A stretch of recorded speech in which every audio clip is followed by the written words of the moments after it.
Segundo a OMS, o que é o burnout? É uma síndrome conceituada como resultante do estresse crônico no local de trabalho que não foi administrado com sucesso. Então, o que isso significa? Que a gente está estressado no trabalho, a gente não consegue administrar isso muito e acaba nos gerando um burnout. E daí tem um estudo aqui do West Virginia University, o link vai estar aqui embaixo, hein, tudo com fonte, que essa nossa necessidade de estar sempre ligado, ele nos faz mal, né, para a nossa saúde. A gente está 24 horas por dia ligado e a gente precisa trabalhar isso um pouco melhor. E o que pode ser as causas do esgotamento das redes sociais, né? Uma carga de trabalho muito alta, expectativas de trabalho pouco claras. Será que eu coloquei aqui? Lembrando, né, que isso veio do estudo da Hootsuite aqui. E quais são as principais causas desse burnout, né? Uma carga de trabalho incontrolável, então a gente vai perdendo o controle, porque é cada vez mais coisas. Expectativas de trabalho pouco claras. Eu falo muito sobre isso no Social Media Thinking, né? De como a gente precisa ter bem alinhado com o cliente o que a gente vai fazer, porque senão fica muito doido, a gente não sabe direito para onde a gente vai. Então, essas expectativas de trabalho não estão muito bem alinhadas. Os estigmas associados às redes sociais, falta de apoio da liderança. Quantas vezes o moleque do conteúdo, né? O moleque do conteúdo das redes sociais que fica lá atirado, a liderança não está envolvida com isso, isso pode nos causar um pouco de estresse também. A gente não tem muita autonomia, falta de autonomia na hora da criação também pode nos gerar estresse. Ambiente de trabalho negativo, desequilíbrio de vida-trabalho. Que a gente não consegue diferenciar, né, a nossa vida do nosso trabalho, e que o esgotamento mental, que o burnout ainda ele pode ser mais agravado ainda por algumas desigualdades sistêmicas aí que existem na nossa sociedade, por exemplo, o gênero, raça, discriminação, deficiência, todas são pequenas camadinhas de ansiedade, de coisinhas que vão se acoplando aqui na nossa vida, que podem gerar coisas bem desafiadoras para a gente, que podem ser bastante prejudiciais para a saúde. E ainda, de acordo com a OMS, os sintomas do burnout é o esgotamento ou exaustão de energia, se você está muito cansado, se você está insatisfeito com o teu trabalho, são sintomas. A negatividade é o cinismo relacionado ao trabalho, então você ficar falando cinicamente do teu trabalho, nossa, aqui em redes sociais é muito, né? O que é o anti-sobrinho que a gente estava falando? É muito, né? A gente ser negativo e cínico referente ao nosso trabalho é sintoma.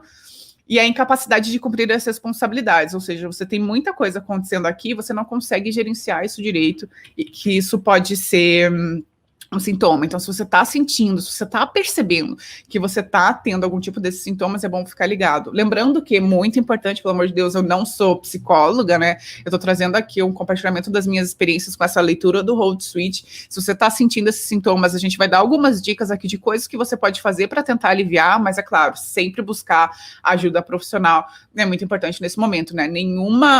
Nenhum trabalho, nenhum dinheiro, nenhum CNPJ vale a nossa saúde mental, né? Nada vale aquele nosso âmago, porque quando você está com a saúde mental debilitada, você não consegue trabalhar direito, né?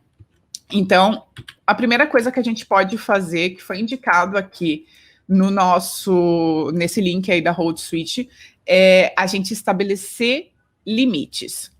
E o que ele está querendo dizer com isso? É você ter um horário firme, sabe? Você deixar bem claro o horário que você vai trabalhar, até qual momento que você está trabalhando, e deixar isso bem claro para quem está com você, sabe? Definir essas expectativas com o teu supervisor, ou com o seu cliente, ou com quem está ali com você. Deixar bem claro, a partir das 8, pelo amor de Deus, não fala mais comigo.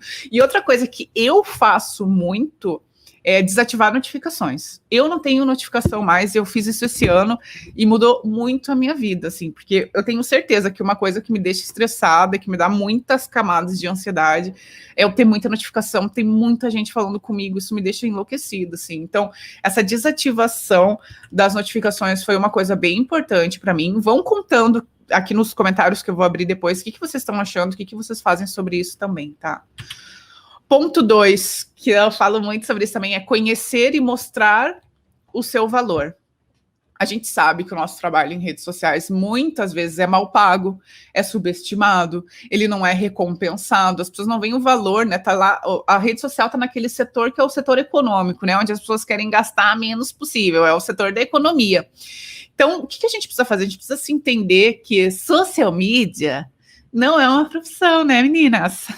A matéria fala sobre isso e eu falo muito sobre isso também, que a gente precisa entender o que você faz. Se você é um comunicador estratégico, se você é relações públicas, se você é comerciante, provedor de atendimento, se você é redator, se você é designer, se você é motion, se você, sabe, entender qual que é o seu valor, entender onde você está amarrado, o que você faz, e saber mostrar isso para as pessoas, sabe? Saber comentar com os outros o que você faz. Tipo, a Thalita agora acabou de dar um exemplo.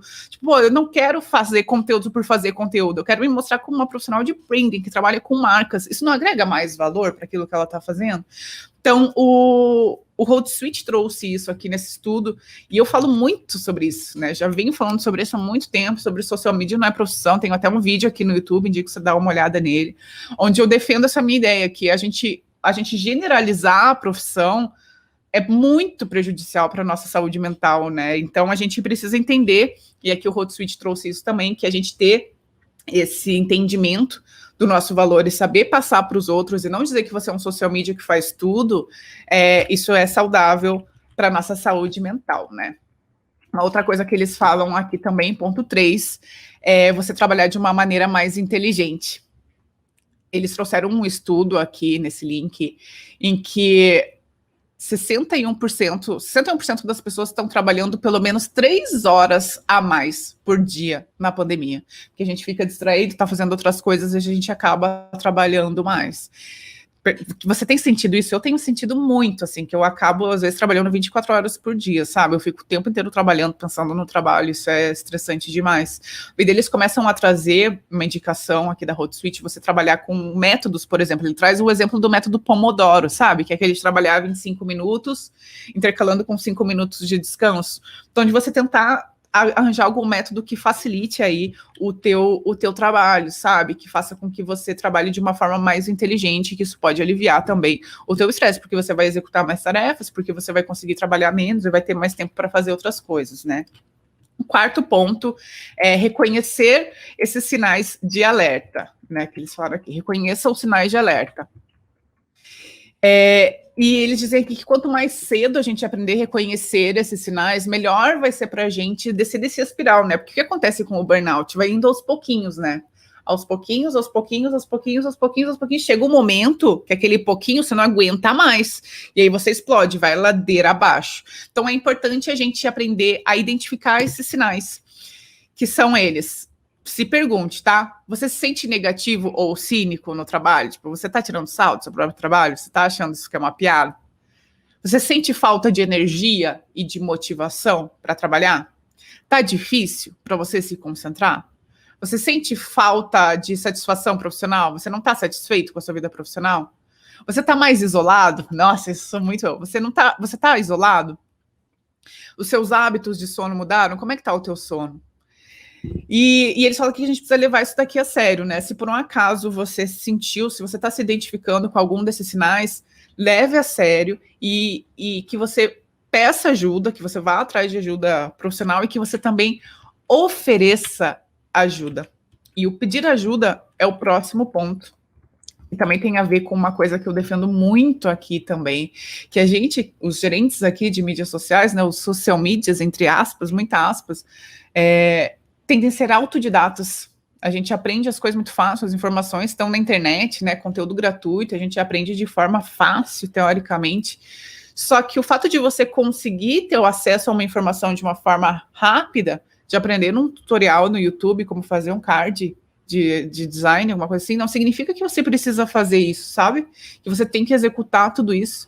Que quando a carga quando você perceber que a tua carga de trabalho está muito pesada, e aqui vou puxar muito a sardinha para o meu lado, quando você perceber que a tua carga de trabalho está muito pesada, compartilha com as pessoas.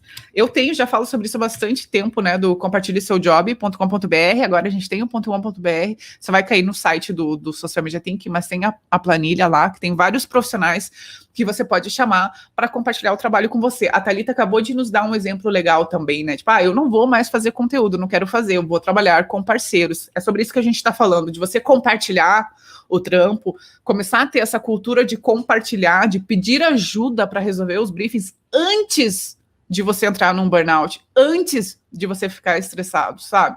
Isso é importante, gente. Não adianta você querer abraçar um cliente, tentar fazer tudo, porque vai ganhar um pouquinho mais de dinheiro, e você não ter saúde para viver, você não conseguir fazer o trabalho direito, porque você não consegue. Então, pedir ajuda, eles trazem aqui nesse estudo, e eu defendo muito isso também, e eu tenho um projeto onde eu tento ajudar ativamente quanto a isso, tá? Que é o compartilheSeuJob.com.br, que é realmente para tentar ajudar a nossa saúde mental, né? Para a gente ficar um pouquinho mais saudável. Outra coisa que eles falam também que eu acho bem interessante é preparar protocolos de resposta. E o que é isso? É você basicamente ter um plano de ação, né? Eles falam que liderar com... que a gente... Quando a gente trabalha com redes sociais, a gente tende a lidar com assuntos delicados, a gente às vezes vê muitas emergências, às vezes a gente tem que lidar com assédio online, com hate, com vários conflitos, isso pode ser bastante estressante, e que é legal a gente ter um plano de ação para quando gerar uma crise, alguma coisa assim, né, gerenciamento de crise, a gente já ter os nossos passos pré-determinados, e isso não só em momentos de crise, mas a gente ter também esses protocolos, como eles chamam aqui, né, esses planos de ação para coisas que não são emergenciais também. E que você se você trabalha numa equipe, você ter o papel de cada um bem definido, isso também ajuda. Então, você está preparado com um plano de ação antes das coisas acontecerem, é uma coisa que pode facilitar a nossa saúde também. Ponto 7, que é muito importante, é você normalizar a saúde mental, né? Eles trazem aqui um estudo que existe uma discriminação quanto à saúde mental, que 70% das pessoas que têm esse tipo de problema não falam sobre isso com as pessoas, porque tem medo de passar vergonha, de ser discriminado, alguma coisa assim, e que nesse estudo que eles trouxeram, que é do London School of Economics, eles descobriram que os funcionários se sentem mais capazes de falar abertamente sobre depressão com seus gerentes, são mais produtivos no trabalho. Então, essas pessoas que falam de saúde mental, que se sentem com mais liberdade para conversar, para falar sobre isso, elas tendem a ser mais produtivas, por mais que estejam passando por alguma coisa. Então, se você tem uma equipe, se você trabalha com uma equipe, se você está dentro de uma empresa, normaliza esse assunto, fale sobre isso com as pessoas, sabe? Deixem que as pessoas se sintam à vontade para falar sobre isso. O ponto número 8 é você manter hábitos saudáveis. A gente estava falando sobre isso, né? Ai, gente, ali em cima não era sinais de alertas, tá? Só esqueci de editar. São os hábitos saudáveis aqui que eles trazem dentro desse estudo. Eles falam sobre proteger a saúde dos olhos, né? Que a gente estava falando.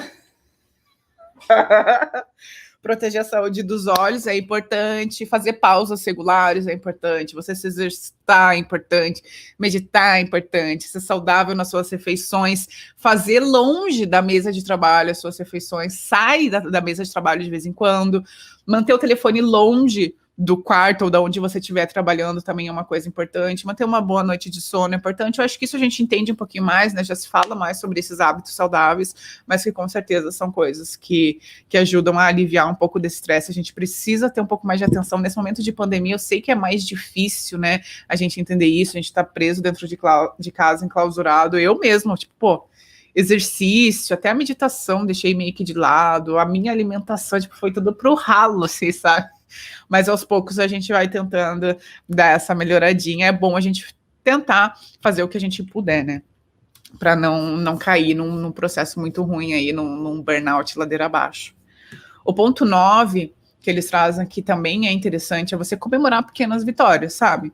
Que é a gente combater a escuridão, eles falam, que é colocar ênfase em bons resultados. Então, por exemplo, eles dão uns exemplos aqui de coisas que a gente pode fazer, que é criar uma pasta, uma apresentação de feedback positivo do teu trabalho, sabe? Mostrar para as pessoas que o teu trabalho é positivo, que ele realmente dá resultado. Então, você pode criar uma pastinha aí printando os teus feedbacks positivos, que é para você, sabe? Não necessariamente para o cliente, mas para você lembrar que aquilo que você está fazendo faz sentido.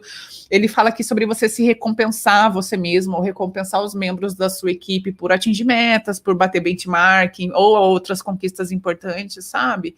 E também que você faça isso para os outros. Que quando você vê que alguém fez um trabalho bacana, vai lá e compartilhe, comente, sabe? Cria essa rede do bem aqui na sua volta, que você vai ver que as coisas vão ficando mais leves. Não só aquele negócio de comparação e você vê que o outro deu certo e ficar não inveja, mas ficar se comparando, sabe? Vai lá, elogia, tenta aprender com os resultados dos outros e tornar esse ambiente que pode ser mais tóxico num ambiente que seja mais saudável para a gente, né? Um ambiente que seja mais verdadeiro, mais duradouro e que seja mais interessante para a nossa saúde mental. E o 10º ponto que eles trazem no estudo, lembrando que o link vai estar aqui embaixo, é você arranjar tempo para fazer o que te deixa feliz, que te deixa mais interessante, porque é nessa rotina que a gente está de comer, trabalhar, dormir, comer, trabalhar, dormir, comer, trabalhar, dormir, está nos deixando bem estressados. Eu imagino que vocês, em algum momento dessa pandemia, tenham passado por esse ciclo doido. Eu admito para vocês que eu ainda estou um pouco nisso, e que a gente fica menos feliz, né, quando a gente não está fazendo as coisas que a gente gosta. E ele trouxe um estudo aqui, ó, que foi um estudo de 2015, descobriu que as pessoas ficavam 34% menos estressadas e 18% menos tristes quando se engajavam com hobbies. Então é legal você fazer alguma coisa fora do seu trabalho, sabe? Alguma coisa que não seja só o trampo. E isso me lembrou uma outra notícia que eu vi, que eu vou até amarrar aqui, que eu vi e que bateu muito forte em mim, assim, porque eu me identifiquei tanto, cara, que foi essa daqui, não sei se vocês viram, foi uma notícia que saiu na BBC Brasil, onde eles falavam sobre esse enredamento. Eu acho até que eu vou abrir talvez com vocês, mas o que eles falam desse enredamento? É você virar seu trabalho, sabe? Você não saber mais a linha que divide onde está você, pessoa, e você trabalho, e você vive a mesma coisa o tempo inteiro, que isso pode ser bastante prejudicial, porque você acaba não se relacionando com outras pessoas, porque a tua saúde mental vai pro ralo, porque isso não, e porque pra gente, de um passinho do enredamento pro burnout é muito rápido, sabe? E eu comecei a identificar muitos sinais, eu recomendo que vocês vejam, vai estar o link aqui embaixo também, eu comecei a identificar muitos desses sinais em mim, sabe? Tipo, pô, eu comecei a perceber que todos os meus relacionamentos, de todos os tipos, amorosos e de amizade, de tudo, as pessoas que eu converso são só pessoas que são relacionadas ao trabalho, sabe? Só os meninos que eu fico, só o boy que eu conheci no job, o boy que foi meu colega de trabalho, o boy que não sei o que, sabe? Então foi uma coisa bem de doido, assim, e que é bom a gente saber separar. Você não é o seu trabalho e que nenhum CNPJ vai valer o seu AVC aí, né?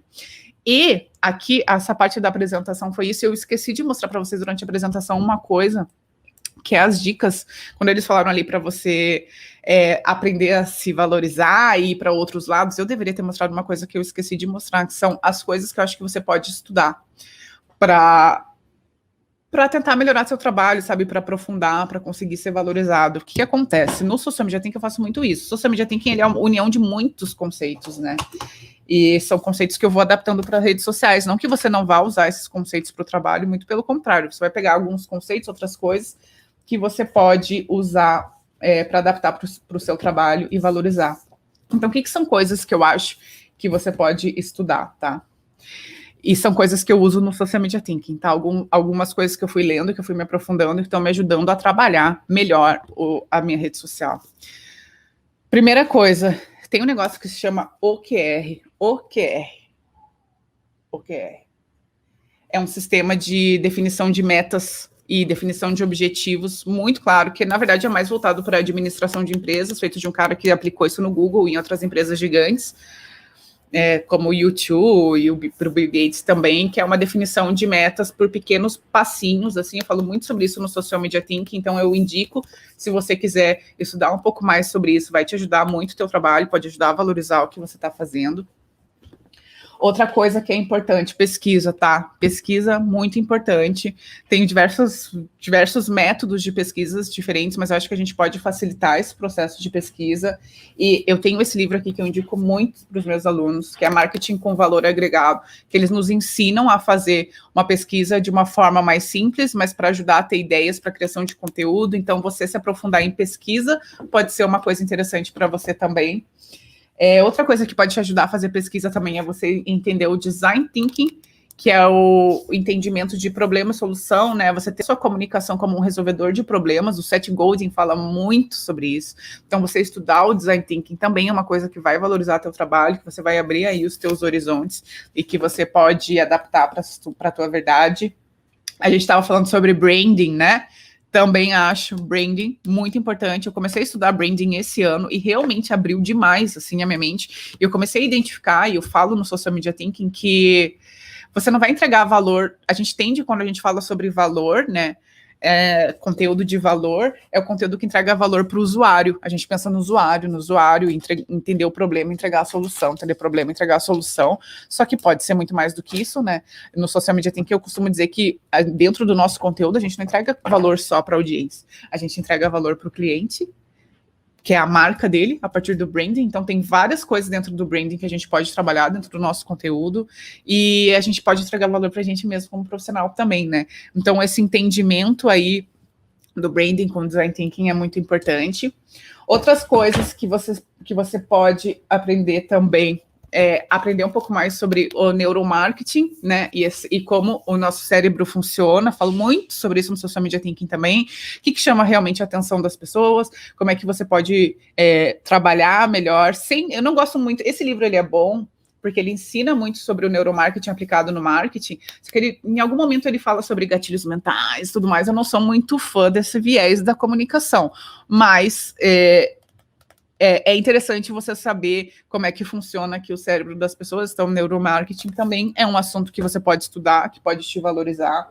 Outra coisa que eu trago muito também são as questões de copywriting, não só por você aprender, também não é o gatilho mental que eu tô querendo trazer aqui, tá? Não é gatilho mental. Esse livro do Paulo Macedo é muito bom, porque ele te ajuda a não só a entender a escrita, essa questão dos gatilhos que eu não gosto, mas ele te ajuda a entender como definir uma boa ideia, sabe? E os copywriters fazem muito isso, de fazer a definição de ideias. Então, ele fala sobre proposta única de valor, de você fazer uma ideia de cada vez e como é que você vai construindo isso. Então, o copywriting é uma coisa que é interessante de você estudar.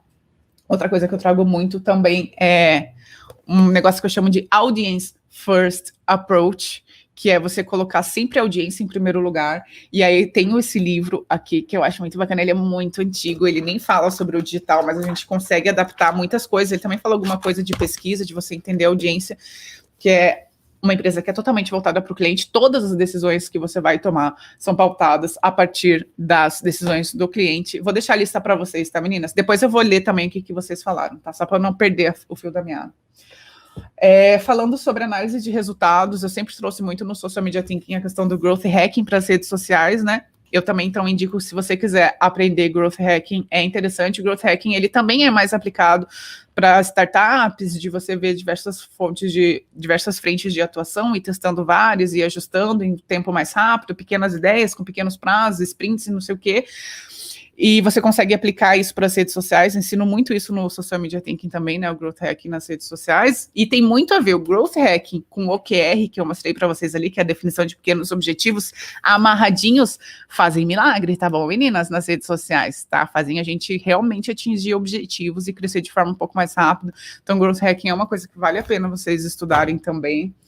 Outra coisa que eu estou estudando agora, eu não comecei a ler esse livro ainda, mas foi uma indicação de uma pessoa super de confiança minha, mandou estudar esse daqui, né, também, que é interessante a gente entender a análise de dados, como é que a gente pode estudar pequenas informações que vêm dentro das próprias redes sociais e como que a gente pode usar elas a nosso favor. Então, você aprender a analisar dados, que é o BI, né, quando eu falo sobre BI, eu percebo que muita gente não sabe o que é.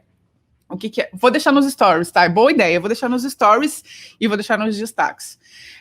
O BI é o Business Intelligence, né? A pessoa que analisa dados. Tem profissional que faz só isso e que faz uma puta diferença dentro de uma agência. E você pode estimular esse teu aprendizado também. E outra coisa que também é muito importante para quem trabalha com redes sociais, para quem quer crescer, seja você um profissional de agência, ou seja você um profissional que trabalha sozinho e que quer trabalhar e compartilhar o seu trabalho, sabe? Que a gente está falando como é importante compartilhar. De alguma forma, você vai ter que liderar de alguma forma. A liderança é uma coisa que vale a pena ser estudada, sabe? Então, estudar a liderança, como é que eu vou ser um bom líder, como é que eu vou conseguir conversar com as pessoas, como é que eu vou me envolver com elas, como é que eu vou passar tarefas, como é que eu vou conseguir liderar um projeto, sabe? Ou, se você está dentro de agência, como é que eu vou ser um coordenador, como é que eu vou liderar o meu time? São coisas que são importantes da gente estudar. Algumas nessas aqui são as que eu estudo mais profundamente, que eu uso no método do Social Media Thinking, que está com inscrições abertas, né, meninas? www.socialmediathinking.com.br, se você quiser aprender a aplicar tudo isso dentro das redes sociais. Mas realmente são coisas que a gente vai estudando, e daí a gente vai vendo que é um leque muito grande de possibilidades, sabe? Que a gente vai estudando e a gente pode ir se aprofundando, e você pode ir amarrando tudo isso na sua atuação. Você estudar branding não significa que você vai fazer que nem a Thalita e vai desistir de criar conteúdo, não vou mais criar conteúdo, mas você vai aplicar o branding dentro das redes sociais. Você estudar growth hacking não significa que você vai só trabalhar com análise de dados agora e vai deixar de trabalhar com conteúdo, sabe? Você pode amarrar, como é que eu vou fazer um conteúdo que vai me ajudar a crescer de uma forma um pouco mais acelerada, sabe? Então, existem vários lugares aí onde a gente pode ir, e aqui no próprio estudo ele falou, né?